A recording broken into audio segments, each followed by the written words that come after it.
అందరికీ నమస్కారము. ఇది అష్టదిక్పాలకులందు వాస్తుశాస్త్రానికి సంబంధించినటువంటిది.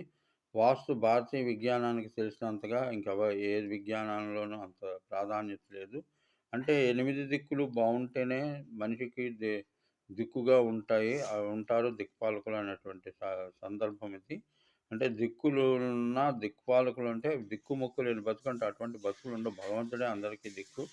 ఆహ్ మనిషి తరించలేడు తరించలేకపోవడం ఉండదు. అష్టదిక్పాలకి అనుగ్రహం ఉంటే తప్పకుండా తరించగలడు.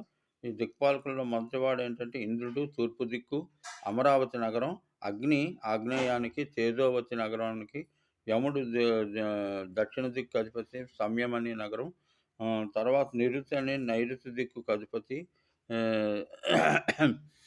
కాలావతి అనేటువంటిది, వరుణుడు పడమర దిక్కుకి శ్రద్ధావతి, వాయవ్యానికి వాయువు, గంధం,